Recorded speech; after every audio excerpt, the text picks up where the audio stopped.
person with Teddy, glasses. yeah. Yep. Yeah. All right, cool. Yeah. So Finn's going to do it. You're down to call them back up later. So Finn. So Right. if you just want to write down Finn, so you remember who it is. Sure. Okay. Yep.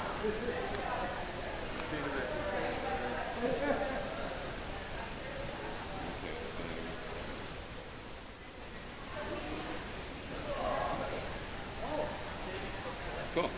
Great. Everyone feels good. I guess we should. I was meeting new people who are for the first time.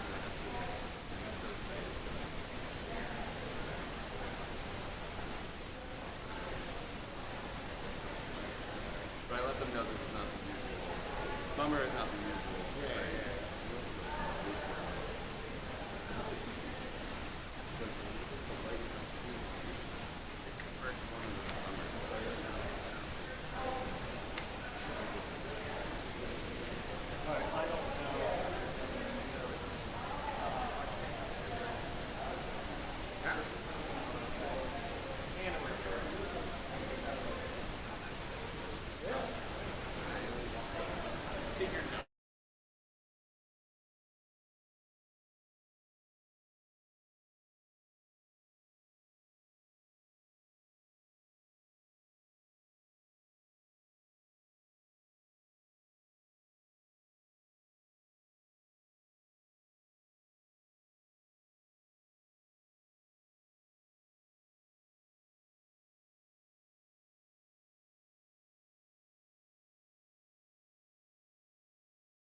Yeah. Please rise in body or spirit as we sing our gathering hymn, number 107, Though I May Speak with Bravest Fire.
Good morning.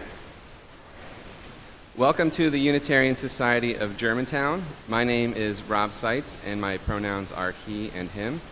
Today's service is led by our men's group, and we have Rob Tucker as our music director, sitting in for Stearns. Rob. We are a Unitarian Universalist congregation, and we are here to support each other as we grow our hearts and minds. And another world is possible. Every Sunday, we celebrate the gift of life, and we are honored that you have joined us this morning. You are welcome here, just as you are, no matter your gender, your race, your sexual orientation, your class, family structure, employment status, or your health and ability. As Unitarian Universalists, we are diverse in our spiritual beliefs, ritual observances, and philosophical frameworks. Some of us are atheists, some are agnostics, and some believe in God, or even gods and goddesses. But all of us put love at the center of our lives. All are invited to join us in that common purpose. You are also welcome to join us for snacks after the service. For the summer services, we don't have our full lunch menu, so sorry if you were looking forward to that. If you are visiting us for the first time, please find your way to the welcome table where Paula can answer your questions or set you up with a name tag. Being able to greet one another by name is vital for building community. If you came with children today, they're starting in the Sullivan room. We're not waiting for the story of all ages, so if you have kids, you can send them there now. We also have the wiggle room, which is through these doors, and we'll have staff members and toys and activities for the children.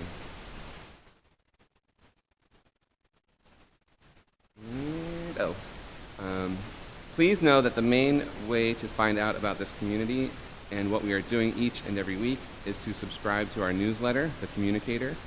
You can scan the QR code in your order of service to add your name to our distribution list. Read it each week to find out how you can plug in and help out.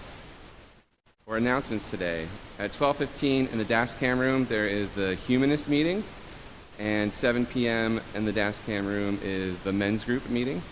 So if you like what you see today, you can come back. And now, as we deepen into worship, I ask that you silence your cell phones, but not your children or your elders. Their sounds are welcome here.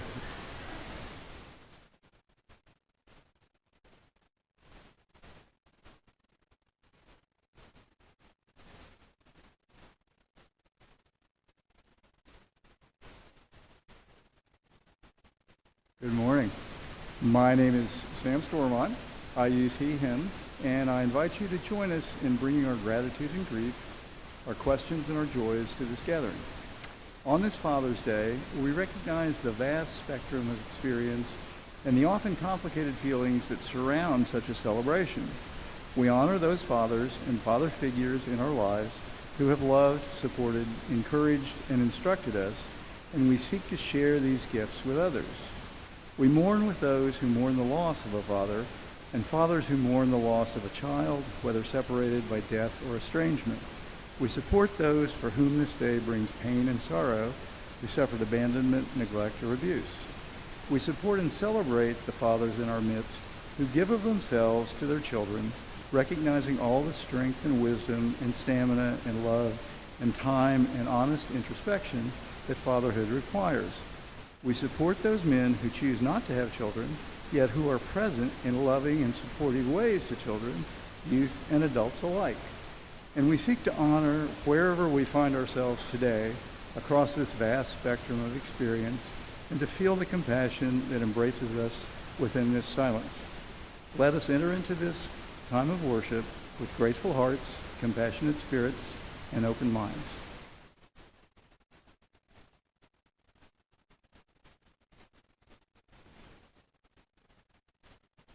My name is Nick Semin. I use he, him pronouns, and I will now invite up Finn Schaffner as we join with Unitarian Universalist churches and congregations across the nation and the world as we light our chalice, the symbol of our faith and the beacon of hope within our living tradition. Please read with me the words printed in your order of service. Love is the spirit of this church, and spirits is its prayer. This is our great covenant, to dwell together in peace, to seek the truth in love, and to help one another.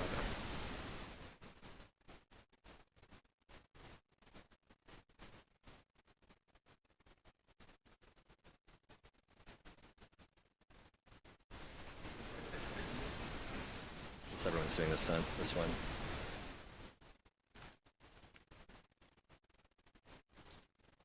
Hi, I'm Noah. I use he, him pronouns. My testimonial is called How a Father Should Be. Right now, as I write this, each of my hands say love with a heart.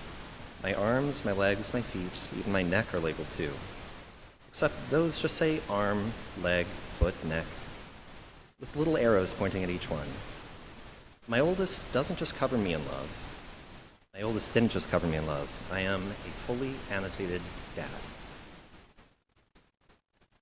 I mention this because the father I grew up with somehow never would have ended up like this. My father was quiet, a little awkward, honestly.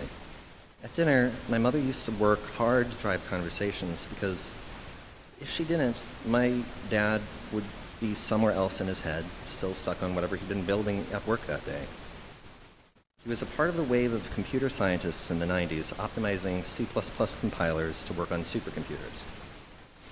It wasn't that it was necessarily hard to get him talking. It was that when you did, you opened the floodgates for a stream of passionate exposition on something that was deeply technical and utterly incomprehensible to the rest of us. I made a point of trying my best to enter his world unreservedly a number of times as I grew older. What resulted each time was a multi-hour explanation of how CPU caching works, what machine code was, or a number of other places that my inquiries led. At the time, it was the most painfully boring thing I could imagine. But 25 years on, those lectures were without a doubt a big part of why computer science fits into my career as an engineer today.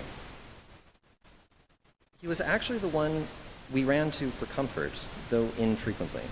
When my mother ever lost her patience with us, he was always steady, fair, and approachable.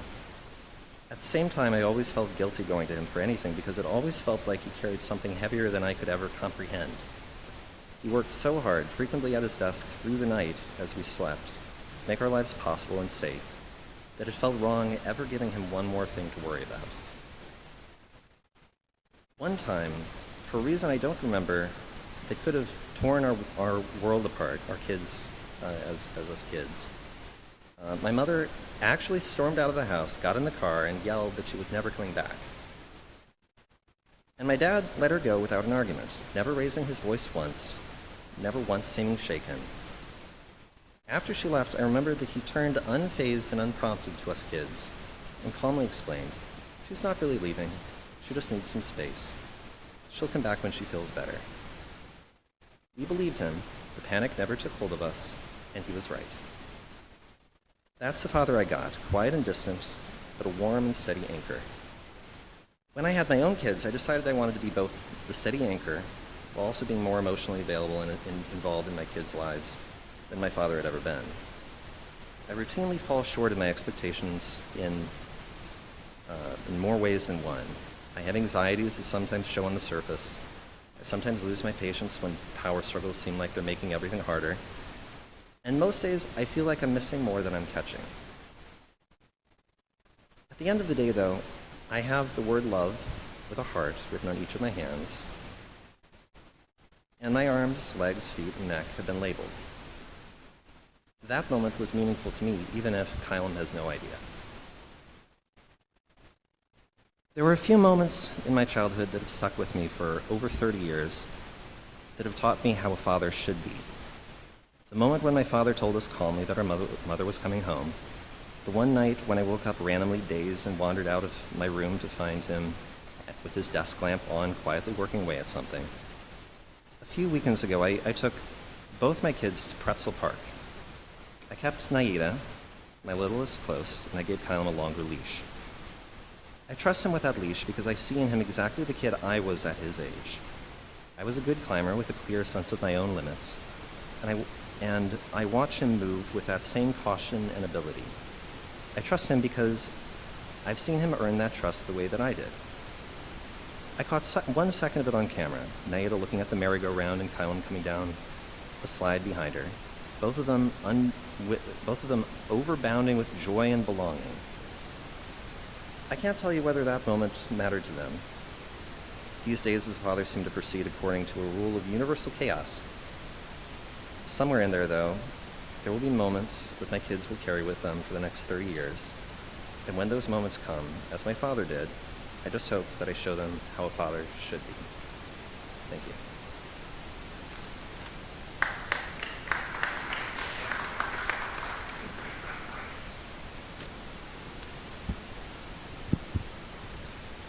Good morning, everybody. How you doing? My name is Ben Manis. I use the he, him, his pronouns, and I'm also the proud leader of the men's group. So definitely tap me up if you want more information on that. I was head into fellowship hour today. But anyway, so I've been thinking about where my own journey as a dad really began, and it really began here at USG back in 2010. Well, 16 years. At the time, I thought I had everything figured out. Hope, my wife, and I did all the things you're supposed to do. We took the classes, read the books, set up the nursery, got the bassinet ready. I mean, damn, if it was like certification time to be a dad, hang it up on the wall, you know? But, we checked every box. I said, okay, I'm ready. But then came the Sunday, just 2 days before Aria was born. When that confidence, let's just say, I don't know if it disappeared, but it went somewhere. And I was in pretty much panic mode. Anyway, I was downstairs, during fellowship hour, and you guys might remember Reverend Kent Matthias. I don't know. So anyway, so he was talking to a couple other guys, David, and I can't remember the other guy's name that was standing there. And but at that moment, my brain was like switching. I'm like, I guess he called it new dad fog, right? So Kent, and I was probably walking around aimlessly. I was like, oh my God, this is about to happen. I have no freaking clue what I'm doing. So Kent asked me, how you doing with everything? And I answered him pretty honestly. I mean, like really honestly. I said, listen, I've done all the training, but now that it's real, I feel like I have no idea what I'm doing. I'm like, I have no effing clue. But instead of giving me a lecture or a list of tips, Kent did something simple and profound. He gestured to the two guys, like they could say, I'm Kent, I'm here, Kent, two guys. All right. He gestured to the two guys and himself, standing there, and said, you are standing among other fathers. That was it. I mean, I was standing, to me, it was all of a sudden, I was like, wow, I'm standing among heroes. I was like awestruck. I was like Mount Rushmore, I don't know. I walk into the Rock and Roll Hall of Fame and all my musical heroes were standing there waiting for me to hang out with them. So anyway, so in that moment, I mean, something shifted in me. I felt this quiet, steady sense of being surrounded, almost like an embrace, but without anyone actually awkwardly hugging me, the panicky guy at fellowship hour, These guys looked at me with encouragement, and there was this unspoken message: you've got this. And when you don't, and trust me, you won't be alone. It wasn't about having all the answers. It was about belonging to a community that would walk with me as I figured it out, one sleepless night and questionable diaper decision at a time. That moment has stayed with me all these years. Aria just turned 16. Yes, 16. So, yay, right? Which means I'm officially moved on from new dad to dad who pretends to understand TikTok. And I do. So I just say that. She thinks I don't, but I'm pretty tech savvy, I think. Anyway, but I still carry that moment with me. I mean, really, it's just this little simple moment. It was about, I don't know, maybe a minute long. But wow, it was just so great. But it was then that I truly understood what this community offers, not just in words or principles, but in lived human connection. In Unitarian Universalism, we talk about covenant, about interdependence, about showing up for one another. Well, that day I felt those values come alive. I realized that becoming a father wasn't something I had to master on my own. It was something I could grow into, supported by others who had walked the path before me and clearly survived it. And if I'm being honest, that was also the moment I fully, wholeheartedly embraced this place and this spirit. I felt claimed by it in the best possible way, even though I had already been attending at that point, off and on for like 3.5 years. I've been drinking the Kool-Aid ever since, with pride. Father's Day can mean many things to many of us, but for me, it's a reminder that parenting and really being human is not about being perfectly prepared. It's about being willing to be vulnerable, to laugh at yourself a little, to ask for help, and to stand in community with others. So today I'm grateful for that moment, grateful for those dads, and grateful for this community that helped me begin this journey of becoming a dad that I'm still learning to be. So, thank you.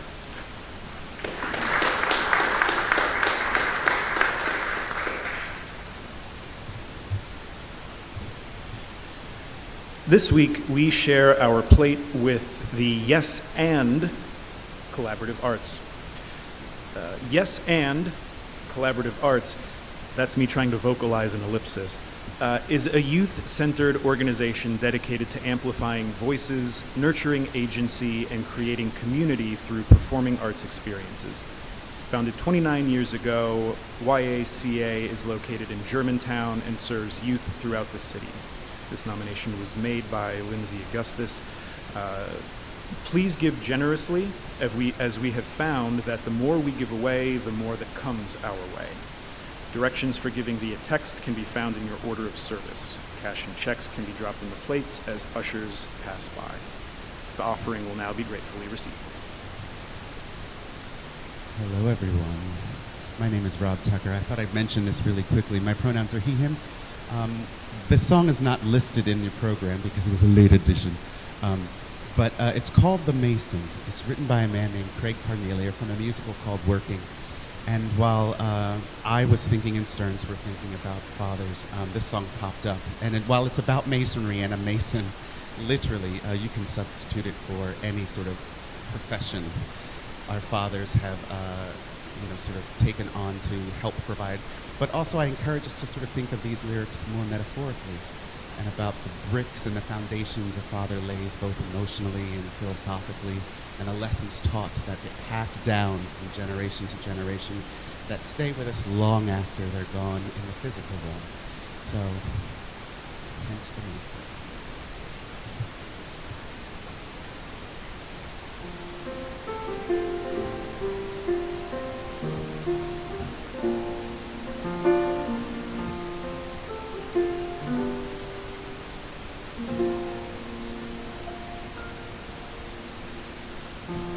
Built a house with his hands. 30 years go by, it stands where nothing stood, a house of stone. The mason sleeps real good. He does his work, his workday flies. Quitting time's a big surprise, and then it's one more stone to get just right. It's always one more stone before the night. Every house he builds, every stone he lays, it's not just making money, counting down the days.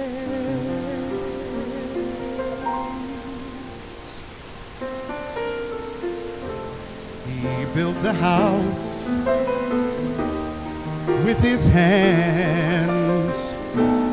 100 years go by, it stands, it tells you who he was. A life goes fast, but what the work a mason does. It's made to last, the work a mason does.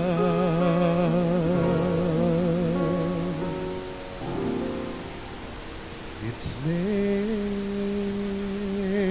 to last.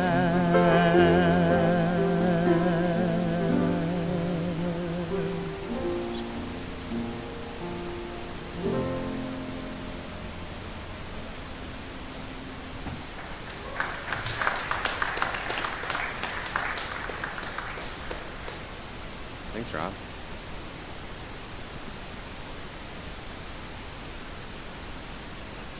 I'm going to read a prayer, but I just wanted to do a quick introduction to why I chose it.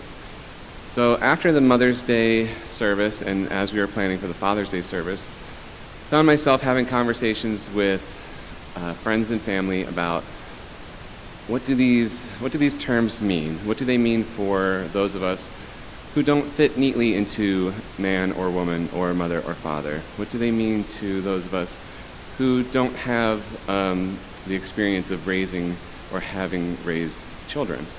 So I found a prayer that I hope speaks to everyone. As I read this, I hope that everybody here can see themselves in it or see somebody in their life who was a mother, father, or parent for them. So this is called The Many Names of Mother, Father, Parent by Janet H. Bowering. Blessed is the person who feeds and warms, washes and comforts a child and soothes them in illness, for they shall be called caregiver. Blessed is the person who gives shelter and food, clothing, toys, books, and tools, for they shall be called provider.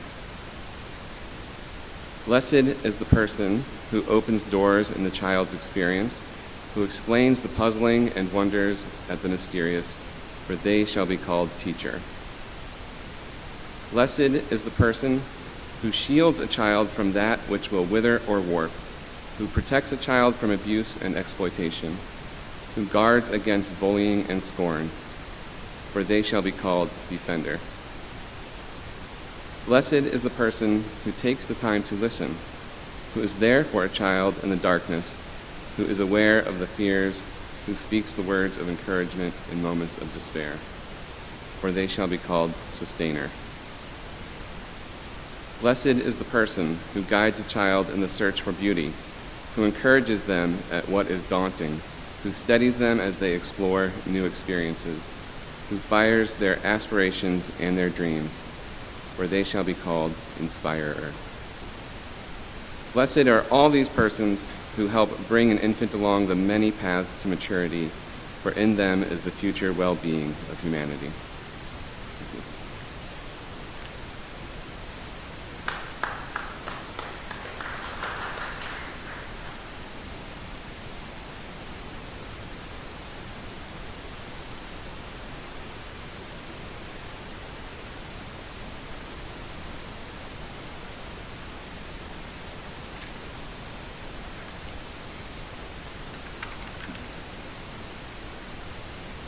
Good morning. I'm Hal Krieger. I've been a member since 1980. I'm going to tell you my daddy's story. My father, Arthur Otto Krieger, born in Buffalo in 1903, was a child of German-speaking immigrants. His father, Siegfried, a metal polisher for the Pierce Arrow Car Company, developed hard metal lung disease, similar to black lung disease. By the time Dad was a teenager, his father could no longer walk more than 100 feet. Daddy had to leave school after 8th grade to help support the family. My invalid grandfather died in the Spanish flu epidemic on my dad's 16th birthday. Dad and his mother opened a cigar store. In 1927, he was hired by my mother, a Larkin general store manager. They were married the following year. Dad soon became a manager. Before long, he was named Manager of the Year. He was offered Larkin's largest store. The only catch was that he had to fire the current manager. When Dad refused, he was fired. When Larkin's closed in the Great Depression, Mom also lost her job. They rented a small chicken farm on Pound Road in Elma, a small town 15 miles outside of Buffalo. My sister Iris and I were both born on Pound Road. When I was born in 1937, Dad was working for the Works Project Administration, a New Deal agency designed to provide work for unemployed Americans during the Great Depression. My dad's sister helped him buy a somewhat larger farm in Elma, where he raised goats as well as chickens. Electricity came to Elma the previous year, 1936, thanks to Franklin Roosevelt's Rural Electrification Act. Dad wired the house and installed an inside bathroom, although the outhouse still was there all the time I lived in that house. Installed the bathroom before moving in when I was 1 month old. He sold chickens, eggs, and goat milk at the farmers market in Buffalo. With the country's build-up for the Second World War in 1939, Dad got a job as a machinist at a small machine shop. While still running the farm, he worked at the machine shop until the end of the war. He once commented that he regretted working the 4 to midnight shift all the wartime, as he missed spending time with his kids. He was laid off on Christmas 1945. Shortly thereafter, he was hired at Westinghouse. When I was a teen, Dad took me to see where he worked on a Bring Your Family to Work day at Westinghouse. When one of his co-workers commented on meeting one of Dad's many children, Dad replied, he would have wished for more. Raised in the German Reformed Church, Dad adopted Mom's Methodist Church. He supervised the Sunday school for many years. He was also my cub master. He taught me how to play cards, how to drive, how to live. A voracious reader, he had an impressive library.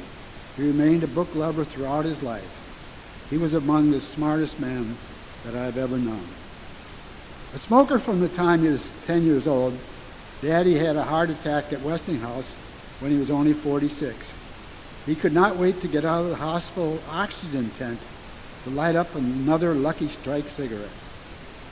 He finally quit smoking after a second heart attack at age 52. After retiring at 65, Dad and Mom enjoyed 11 years of camping with their kids and grandkids and wintering with friends in Florida. I feel very fortunate to have had Art Krieger as my daddy.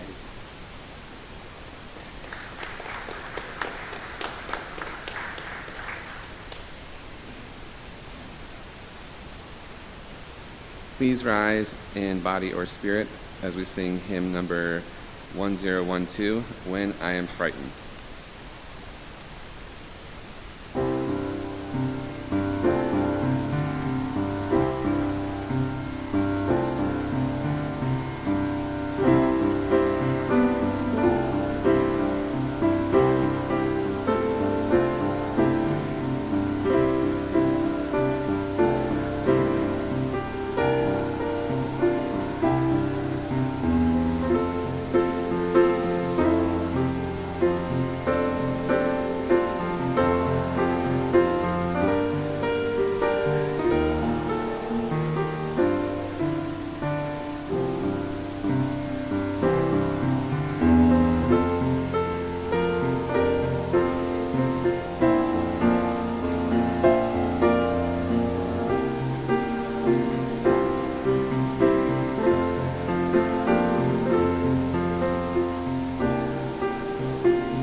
a prayer by Amy Jones. Today is Father's Day, so we take this moment to hold space for all that may mean to us. We hold love for those who have lost fathers and for those fathers who have lost children. We acknowledge and hold non-binary, transgender, and cisgender dads in families made of multiple dads, foster and adoptive dads, and single dads. We hold and work to lift up all fathers of color and those fathers raising children of color. We hold fathers kept apart from their children by borders and war. We hold fathers and children who have lost connection, children who have been disowned or abandoned by their fathers, and the father figures who step in. We hold those longing to become fathers. We hold those who may be full of questions about their biological fathers. We hold and thank the dads, the papas, the daddies, and all who show up every day to give their all to the children who need them. Human relations are complicated. These days of recognition are complex. Take a moment to breathe in what serves you and breathe out that which does not.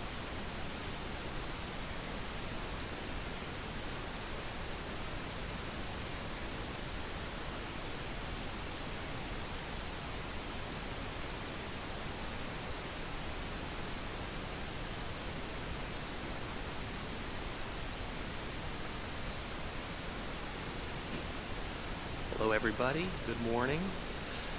My name's Dan Schultz. I use he, him pronouns. And first I have a question. Who here has seen Bluey? All right. I want to know my audience. Bluey is a modern masterpiece. If you're unfamiliar, Bluey is an Australian TV series that tells the story of a family of blue heelers, a dog breed. There's a mother, Chili, a father, Bandit, two puppies, Bluey and Bingo. And for some perspective, my fully adult friends binge-watched season 3 the night it came out in 2022, and they didn't wait for their kids. Episodes will genuinely make you laugh and cry. They represent some of the best of what humanity has to offer. In 6-minute chunks, they've helped me reflect on heavy concepts like infertility, fear of losing elder parents, being there for your children through their journey to independence, feeling invisible as the youngest or oldest person in the room, processing childhood trauma through play, letting others struggle through challenges so they can grow and overcome them, the importance of integrity and trust. I could go on. Go watch. Dance mode, handstand, sleepy time, copycat, granddad, it will be joyful. But I'm here to talk about fatherhood, and so I want to focus on Bluey and Bingo's dad, Chili's husband, Bandit Heeler. He is in many ways unrealistic. There are no apparent limits to his availability and dedication to whatever bit his children have picked for him, whether it's committing to the idea that he was literally born yesterday, exclaiming to his neighbors he just discovered the sun, while grabbing a meat pie right out of their hands because he hasn't learned about manners yet, according to the game. They're used to this interaction. Or entering dance mode in the middle of checking out at a grocery store. Bandit is compassionate. He listens. He makes mistakes. He apologizes. He plays and enables play. He forgets to bring the pool toys. He ultimately admits when he's wrong. He struggles when he needs to get work done, but his kids want his attention. He always gives them that attention. He gets tired. He teases. He loves. He entertains. He's proud of his kids. He shares moments that amaze him. He teaches what it means to be kind. He's part of the household. He cooks. He does chores. He protects. My dad would never forget the pool toys.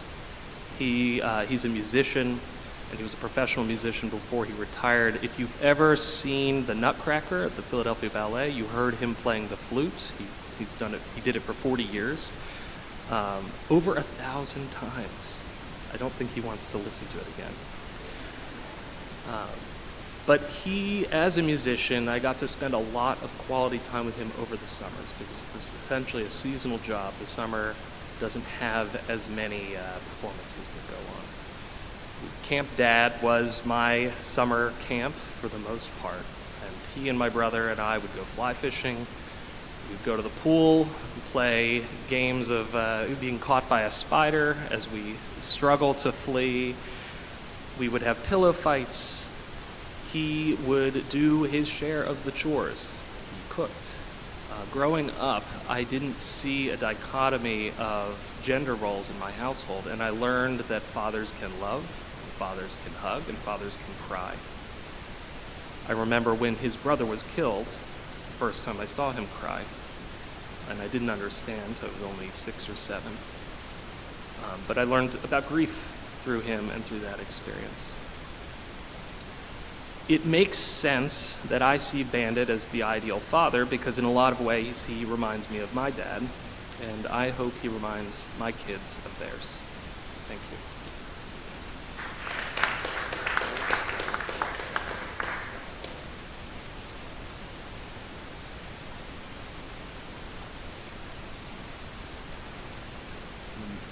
Join us as we close with the hymn Spirit of Life, which is number 123 in the hardback hymnal.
I'd like to invite Finn back up as we extinguish our chalice. As we extinguish our chalice, please join me in unison with the words printed in your order of service. We extinguish our chalice, but the flame remains in us as we live into the mission of this congregation, building beloved community with compassion, service, and empowerment.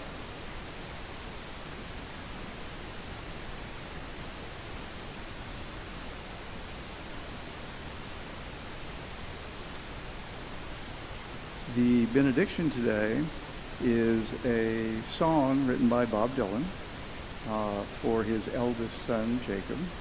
It's called Forever Young. May God bless and keep you always. May your wishes all come true. May you always do for others and let others do for you. May you build a ladder to the stars and climb on every rung. May you stay forever young, forever young, forever young. May you grow up to be righteous. May you grow up to be true. May you always know the truth and see the light surrounding you. May you always be courageous, stand upright and be strong. May you stay forever young. May you stay forever young. May your hands always be busy. May your feet always be swift. May you have a strong foundation when the winds of changes shift. May your heart always be joyful. May your song always be sung. May you stay forever young. May you stay forever young. Blessed be. Go now in peace.